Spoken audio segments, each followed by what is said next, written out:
Hello, you wonderful people, and welcome to another episode of Crime Centric. This being a show where I talk about crime dramas that I watch. For today's episode, I'm going to talk about the latest episode of Elementary. So in this episode, it's a very interesting episode where we have a crime being committed, but there's like no necessary crime scene.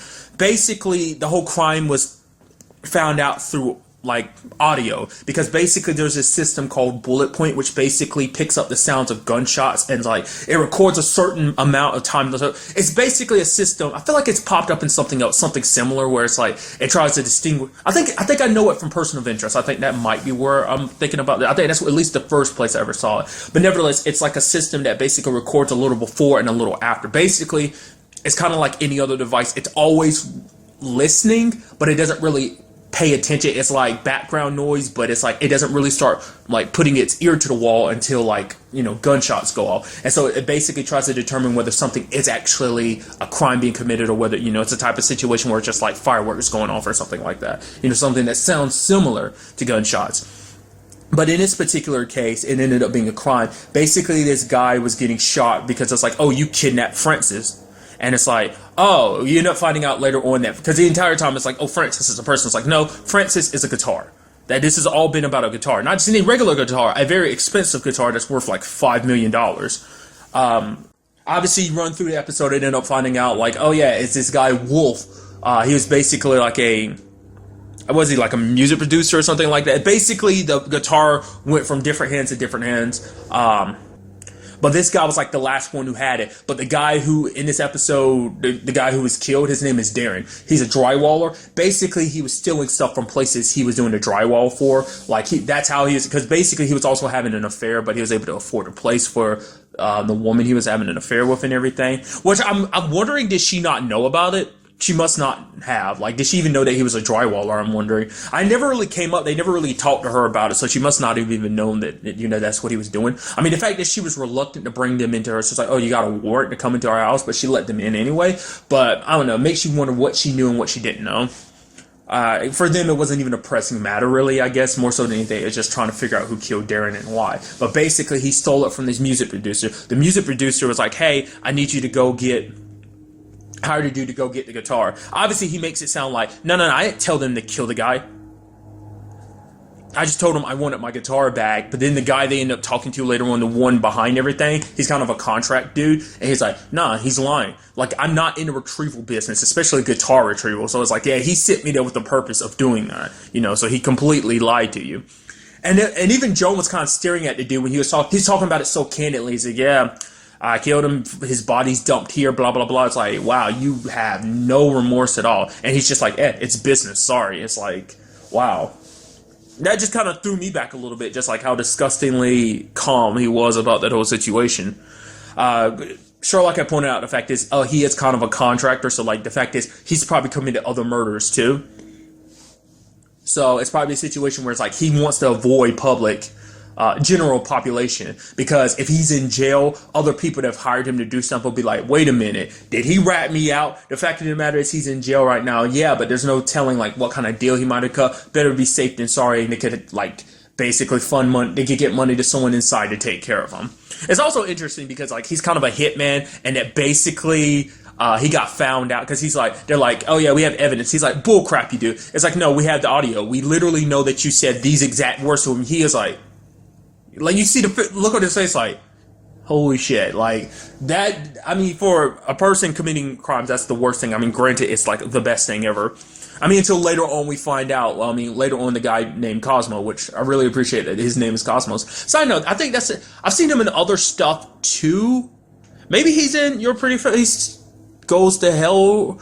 But I definitely know he was in Heroes Reborn. He was kind of like the sort of comic relief in Heroes Reborn. Nevertheless, my brain stopped for a second because I was thinking about something else that just led my brain to a whole nother like tangent. But I'm not going to include that.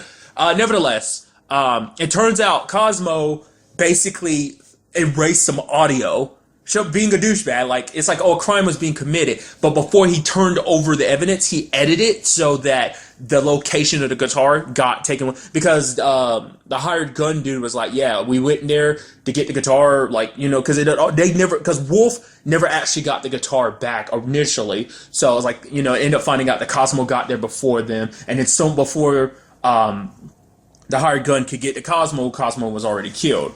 Literally had his face bashed in by said guitar. Hands down, probably one of the most expensive murder weapons to ever exist, I would assume. Being killed by a $5 million guitar. And it's like also that too. I mean, it's mostly the cover up everything, but still, that's like $5 million. Why would, what?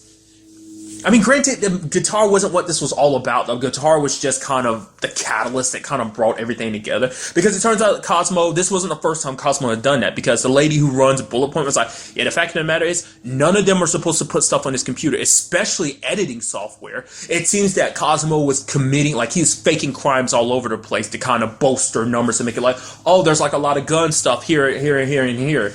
It turns out he was all doing it all for the councilman, who, side note, is Falcone from Falcone. Like I said, the Telltale Batman games messed me up with the whole Falcone thing, which I'm like, I'm still trying to figure that out. It's like Falcone, how you pronounce it properly. Nevertheless, that's kind of its own thing. This is crime centric, not to comic book, which I mean technically they're both. It's a crime drama, so it's like it fits, but that's not the point.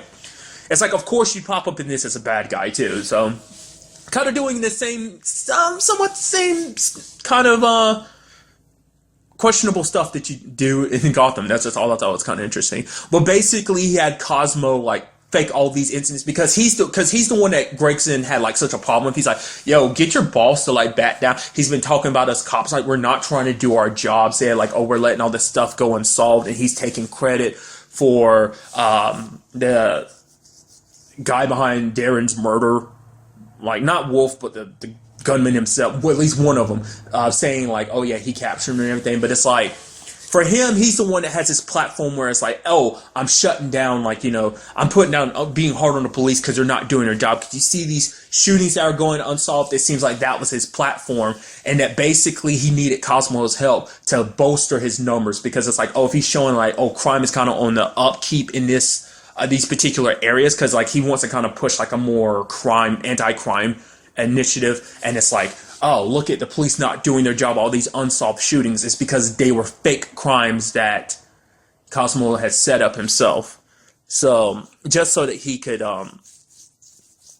you know, get more people to be like, oh yeah, you're right, you're the right guy for this, so he can increase his votes and his chance to become mayor and stuff like that. Obviously really shady. What's even more messed up is the fact is that he killed Cosmos, because like he's known Cosmos since he was a kid. It's like they brought up the fact that his dad was one of his biggest contributors, and it's like, you kill the guy that you've known since he was a little kid. Like, how much of a monster do you have to be? Once again, like, this has all been about covering up his tracks, because he knew that once he heard about it being a Lady Francis, that was taken, he immediately was like, Cosmo's the one that took it. The fact of the matter is, if Cosmo gets caught, he can rat me out trying to, like, spare himself some time. So, you know, because Cosmo was previously begging to him. It's like, no, we can sell it. We can kind of split the money together. But it's like, no, it wasn't worth it for him. So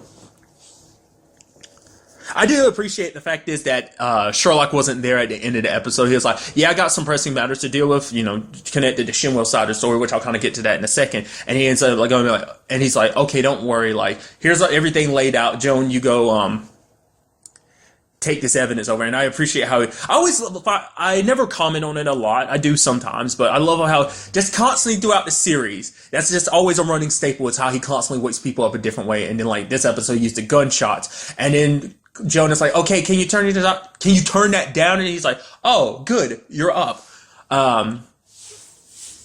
Could have found a different way to do that, especially because it's like for Joan, she's like waking up and hearing gunshots. I'm like, okay, great, what's going on? Oh, great, you're doing something.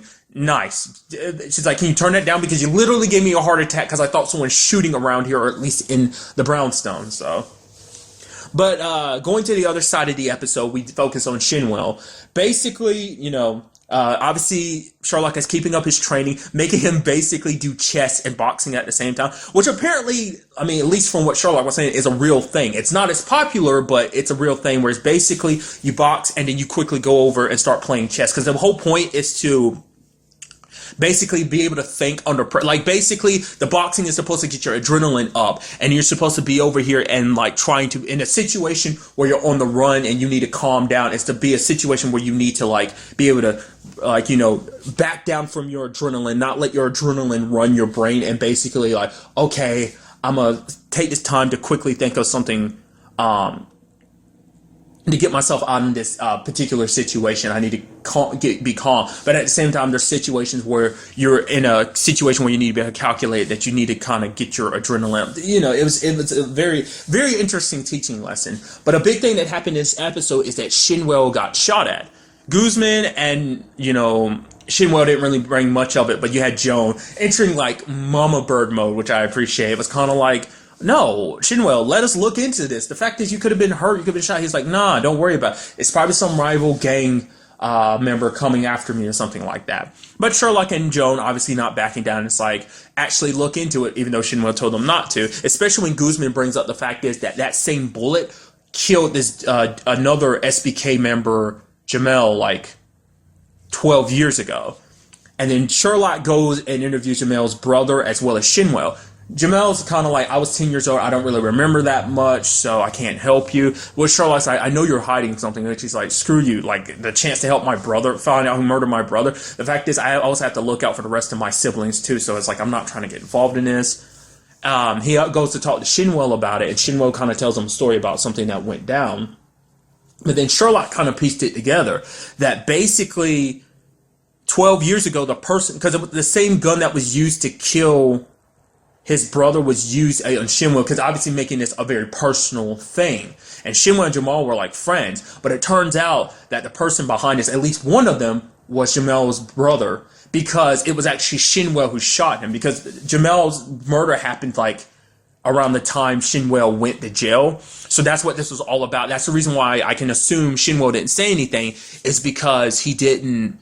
Because in some way, I think it's a sense of like, he knows what this was all about. He knew it was going to be Jamal's brother who came after him, because it's like, this is like payback for what it's like, hey, I deserve this because I did that. It's like he's trying to be on a straight, narrow path now, trying to get his life back to order. But I think it's a situation where it's like, because I was thinking like, oh, Shinwell's going to try and handle this himself. But it's like, no, he didn't make any moves because he knows who did it and he knows why they did it. And it's like, I killed your brother, like a person that I considered a friend.